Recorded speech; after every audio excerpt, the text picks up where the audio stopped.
नमस्कार, जय हिंद, वंदे मातरम दोस्तों। स्वागत है आप सभी का उत्तर प्रदेश के सबसे भरोसेमंद YouTube channel UP news update में। तो दोस्तों, आज हम आपके लिए लेकर आए हैं उत्तर प्रदेश राज्य के हर जिला, हर क्षेत्र की तमाम बड़ी खबरें एवं उत्तर प्रदेश सरकार द्वारा चलाई जा रही सभी सरकारी योजनाएं।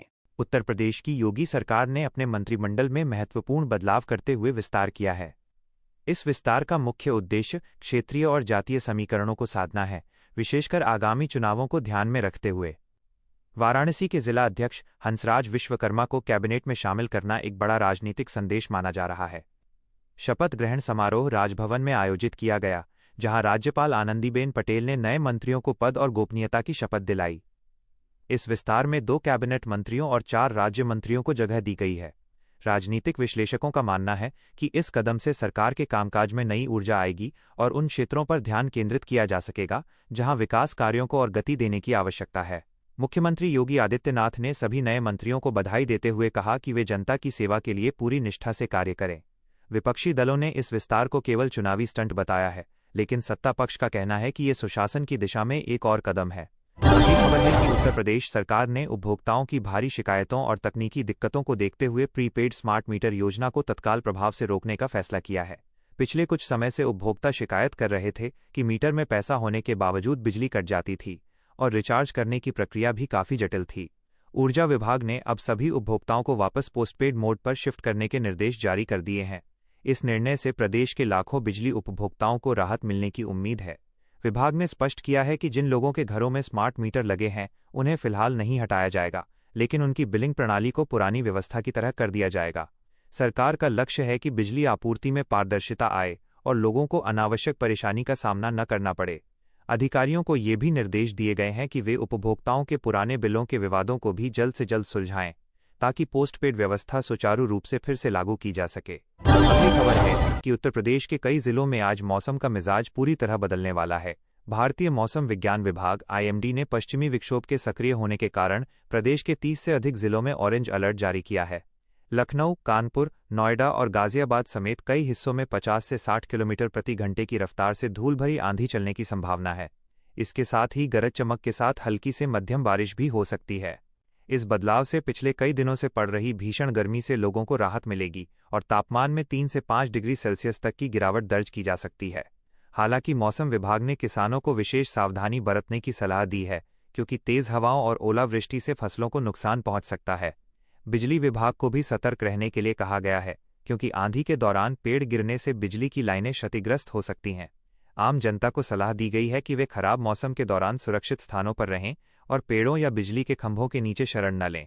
अगली खबर है कि प्रधानमंत्री नरेंद्र मोदी ने उत्तर प्रदेश के सबसे महत्वाकांक्षी प्रोजेक्ट गंगा एक्सप्रेसवे का उद्घाटन कर इसे जनता को समर्पित किया। 594 किलोमीटर लंबा ये एक्सप्रेसवे मेरठ से शुरू होकर प्रयागराज तक जाता है, जो पश्चिमी और पूर्वी उत्तर प्रदेश को जोड़ने वाली एक लाइफलाइन साबित होगा। इस एक्सप्रेसवे के बनने से मेरठ और प्रयागराज के बीच की यात्रा का समय, जो पहले 12 से 14 घंटे लगता था, अब घटकर मात्र 6 से 7 घंटे रह जाएगा। ये एक्सप्रेसवे 6 लेन का है, जिसे भविष्य में 8 लेन तक बढ़ाया जा सकता है। इसके साथ ही इस पर आपातकालीन स्थिति के लिए एक एयर स्ट्रिप भी बनाई गई है। उद्घाटन समारोह के दौरान प्रधानमंत्री ने कहा कि यह एक्सप्रेसवे न केवल यात्रा सुगम बनाएगा, बल्कि इसके किनारे औद्योगिक गलियारे, इंडस्ट्रियल कॉरिडोर्स विकसित होने से युवाओं को रोजगार के नए अवसर मिलेंगे। इससे राज्य की अर्थव्यवस्था को भी गति मिलेगी और लॉजिस्टिक की लागत कम होगी। ये प्रोजेक्ट उत्तर प्रदेश को एक्सप्रेसवे प्रदेश के रूप में स्थापित करने की दिशा में एक बड़ा मील का पत्थर है। अगली खबर है कि गाजियाबाद के औद्योगिक क्षेत्र में स्थित एक केमिकल फैक्ट्री में आज सुबह एक भीषण हादसा हुआ, जहां हाई प्रेशर कंप्रेसर फटने से 2 श्रमिकों की मौके पर ही मौत हो गई। धमाका इतना जोरदार था कि फैक्ट्री की छत का एक हिस्सा गिर गया और आसपास की इमारतों की खिड़कियों के कांच टूट गए। हादसे के वक्त फैक्ट्री में करीब 15 लोग काम कर रहे थे। एक अन्य श्रमिक गंभीर रूप से घायल है, जिसे पास के अस्पताल में भर्ती कराया गया है। पुलिस और दमकल विभाग की टीमें तुरंत मौके पर पहुंची और राहत कार्य शुरू किया। प्राथमिक जांच में सामने आया है कि कंप्रेसर का मेंटेनेंस लंबे समय से नहीं किया गया था और सुरक्षा मानकों की अनदेखी की जा रही थी। जिला प्रशासन ने मामले की मजिस्ट्रियल जांच के आदेश दिए हैं और फैक्ट्री मालिक के खिलाफ लापरवाही का मामला दर्ज कर लिया गया है। इस घटना ने एक बार फिर औद्योगिक क्षेत्रों में श्रमिकों की सुरक्षा और नियमित जांच पर सवाल खड़े कर दिए हैं। सरकार ने मृतकों के परिजनों को उचित मुआवजा देने की घोषणा की है।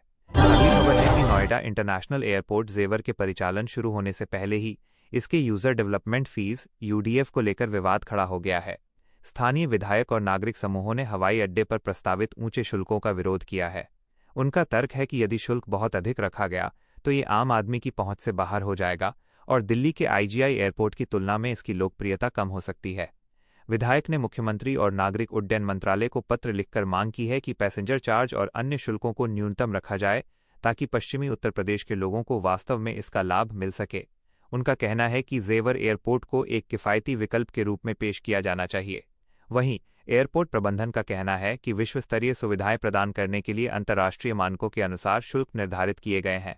इस मुद्दे को लेकर आने वाले दिनों में सरकार और नागरिक समूहों के बीच और बातचीत होने की उम्मीद है ताकि कोई बीच का रास्ता निकाला जा सके। अगली खबर है कि उत्तर प्रदेश के स्वास्थ्य विभाग ने सरकारी अस्पतालों में लापरवाही और लंबे समय से ड्यूटी से अनुपस्थित रहने वाले डॉक्टरों के खिलाफ बड़ी कार्रवाई की है। मुख्यमंत्री के कड़े रुख के बाद स्वास्थ्य मंत्री ने 5 सरकारी डॉक्टरों को तत्काल प्रभाव से बर्खास्त करने के आदेश जारी किए हैं। ये डॉक्टर बिना किसी सूचना के महीनों से अपनी ड्यूटी से गायब थे और नोटिस दिए जाने के बावजूद उन्होंने संतोषजनक जवाब नहीं दिया था। इसके अलावा 16 अन्य स्वास्थ्य अधिकारियों और जिला स्तर के चिकित्सा प्रभारियों के खिलाफ विभागीय जांच शुरू की गई है। सरकार का उद्देश्य राज्य की स्वास्थ्य सेवाओं को बेहतर बनाना और ये सुनिश्चित करना है कि ग्रामीण और दूर-दराज के क्षेत्रों में मरीजों को समय पर इलाज मिल सके। स्वास्थ्य विभाग ने एक नया पोर्टल भी लॉन्च किया है, जिसके माध्यम से अब डॉक्टरों की उपस्थिति की रियल टाइम मॉनिटरिंग की जाएगी। इस सख्त कार्रवाई से विभाग के अन्य कर्मचारियों में भी संदेश गया है कि काम में किसी भी तरह की कोताही बर्दाश्त नहीं की जाएगी। अगली खबर है कि संगम नगरी प्रयागराज में पिछले दिनों हुई एक छात्र की हत्या के मामले में पुलिस ने सनसनीखेज खुलासा किया है। पुलिस के अनुसार छात्र की हत्या किसी बाहरी अपराधी ने नहीं, बल्कि उसके ही एक करीबी दोस्त ने मामूली आपसी विवाद के बाद की थी। दोनों के बीच पैसों के लेन देन और सोशल मीडिया पर कमेंट को लेकर पिछले कुछ दिनों से तनातनी चल रही थी। आरोपी ने योजनाबद्ध तरीके से छात्र को सुनसान जगह पर बुलाया और वहां उसे गोली मार दी। पुलिस ने सर्विलांस और सीसीटीवी फुटेज की मदद से आरोपी को गिरफ्तार कर लिया है और उसके पास से हत्या में इस्तेमाल किया गया अवैध तमंचा भी बरामद किया है। इस घटना ने शहर में हड़कंप मचा दिया था। विशेषकर छात्र समुदाय में काफी आक्रोश देखा जा रहा था। पुलिस कमिश्नर ने बताया कि आरोपी ने अपना जुर्म कबूल कर लिया है और उसे जेल भेज दिया गया है। शहर में सुरक्षा व्यवस्था कड़ी कर दी गई है और शिक्षण संस्थानों के आसपास पुलिस की गश्त बढ़ा दी गई है।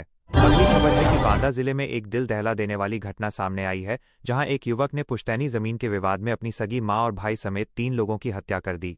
ये घटना जिले के एक छोटे से गांव की है, जहां पिछले कई महीनों से जमीन के बंटवारे को लेकर घर में कलह चल रही थी।